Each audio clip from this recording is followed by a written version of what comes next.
만나는 사람을 못 정해서 못 가는 거예요. 사람은 처음에 막연하게 영업 시작할 때 나 어디 가지? 이게 제일 클걸요? 진짜 어디 가야 돼? 진짜 큰일 났네. 그러고서 막상 나가, 명함 파갖고 나가잖아요. 그러면은 이러고 또 1시간, 차에서 1시간.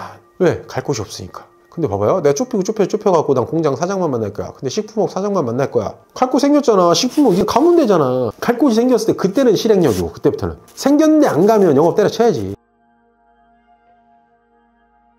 대상을 엄청 좁게 봐야 돼요. 제일 먼저 찾아가는 게 무슨 지인한테 전화하라고 하거든요. 너 네 전화번호에 전화번호 몇 개 있어. 그때만 그랬어요. 몇 개 있어. 거기 다 전화 돌리라고. 근데 이제 저 같은 경우는 그걸 또 안 했고, 하기 싫어서 자존심 상하더라고요. 그래서 안 했는데 지금은 어떻게 하는지 모르겠어요. 근데 어쨌든 지인 영업은 한계가 있고, 내 지인 다 떨어지면 그만둬야 된다는 얘기잖아요. 요즘 같은 세상은 정말 블로그나 유튜브도 있고 그런 거를 최대한 활용하지 않을까. 최대한 활용하는 게 좋고, 타켓을 정말 세분화한 다음에 짜개고 짜개서 딱 내가 갈 수 있는 곳을 찾아보는 거예요. 나는 진짜 연구원만 상대하겠어. 그럼 연구원에 대해서 연구를 해야겠죠. 연구원한테 필요한 보험이 뭐가 있을까? 나는 저기 가서 건설업체에 가겠어. 건설업체는 어떤 보험이 필요할까? 건설업체 CEO들은 뭐가 필요할까? 건설업체 직원들은 뭐가 필요할까? 뭐 공장에 갈 거야. 공장만 주구장창 다닐 거야. 근데 공장도 이제 나눠야겠죠. 나는 이제 식품 공장만 우선 다녀볼 거야. 식품 공장 가면은 거기서 이제 뭐 단체 보험도 받을 수 있을 거고, 화재 보험도 받을 수 있을 거고. 근데 그거 하는 과정에서 정말 전 세분화시켜 정말 작은 틀 안에서 시작할 것 같아요. 타켓을 정말 최대한 작게.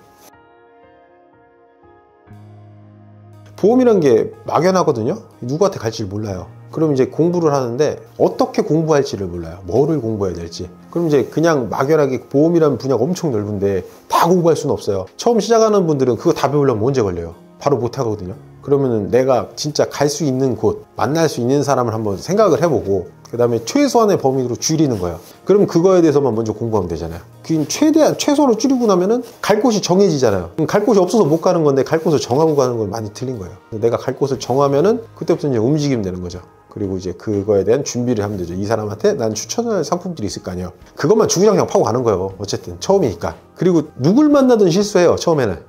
그거는 생각하지 말고 내가 할 수 있는 걸 최대한 해서 가는 거예요. 그냥 그 사람한테 제시할 수 있는, 그 회사에 제시할 수 있는, 그 사람 직원들한테 제시할 수 있는. 하다 보면 점점 많이 겪으면 실력이 늘겠죠. 그건 그때 일이고, 시작은 그렇게 하는 게 맞다고 저 같으면 그렇게 하겠습니다. 좀 약간 당차다 그러면 좀 하시는 분도 있고, 난 좀 내성적이다 못 하시는 분도 있거든요. 근데 그만큼 내가 충분한 설명을 할 수 있는 지식을 가지면 그거는 어느 정도 극복이 가능하다고 생각합니다.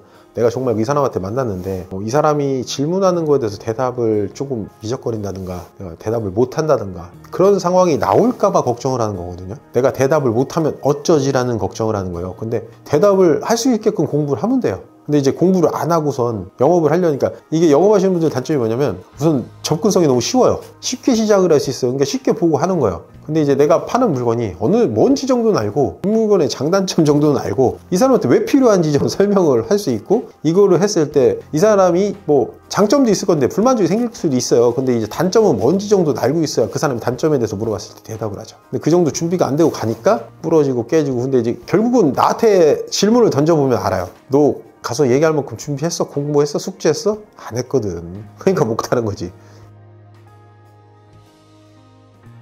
아까 말씀하신 의사한테 가겠어. 의사한테 필요한 상품이 뭔지 찾아봐야겠죠. 화재보험이 필요하고 이런 게 아닐 거예요. 단체보험 이런 게 필요한 게 아닐 거잖아요. 의사 선생님한테 필요한 보험이 뭐가 있을까 고민을 해야 될 거고, 의사 선생님 같은 경우는 이제 고연봉이잖아요. 고연봉이면 그 세금에 대한 문제가 생길 거고, 세제 혜택을 받을 수 있는 상품을 공부해야겠죠. 그럼 세제 혜택 받을 수 있는 상품을 공부해서 그거에 대해서 달달달 외우고 가야죠. 그 정도는. 소득세로 나오면은 소득세 30몇 프로 나올 텐데, 그걸 갖다가 나중에 다른 형식을 바꿔서 이거 이렇게 하면 한 5%대로 줄일 수 있습니다, 이런 대안은 갖고 가야죠. 그 대안이 없이 가니까 무슨 가서 할 말도 없고, 그리고 가서 무슨 상해보험 이런 거 들고 가니까 의사들이 뭐라고 하는 거예요. 그 사람한테 필요한 게 아니거든.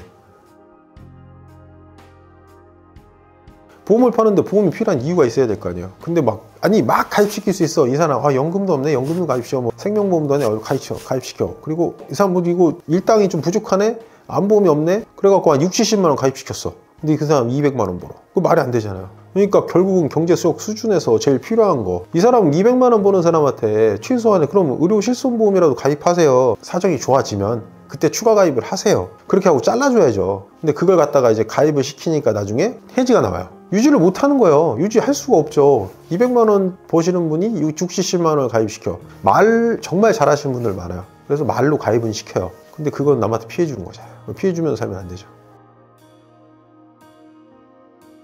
내 성격이 이상하다면 고치면 되는 거고, 내 성격에 불만이 있으면 고치면 돼요. 근데 그걸 못 고치면 영업하지 말아야죠. 자기가 어느 정도 성격이 너무 세다 그러면 죽일 줄 알고, 그리고 성격이 세잖아요. 계속 부딪혀서 시간 지나면 다 죽어요. 지금 굶어 죽게 생겼는데 어쩔 거야 지금. 이거 현실이 닥치면 사람은 변해요. 어떤 사람들은 누구 만날 때 불편하다, 어색하다, 저는 그런 게 아예 없어요. 그래서 그 전에 저 찹쌀떡 장사도 했었고, 낯짝이 두꺼운 애들 있잖아요. 제가 가게를 차려 옆집에 누가 계시면 그냥 그분은 이모고 바로 가서 밥 좀 빌려줘요 할 수 있는 그런 낯짝도 좀 두껍고, 그러다 보니까 영업은 많이 늘었죠. 그러니까 근데 이게 보험을 했든 뭐를 했든 아마 저는 직원 생활은 안 했을 것 같아서 뭐를 해도 늘었을 것 같아요.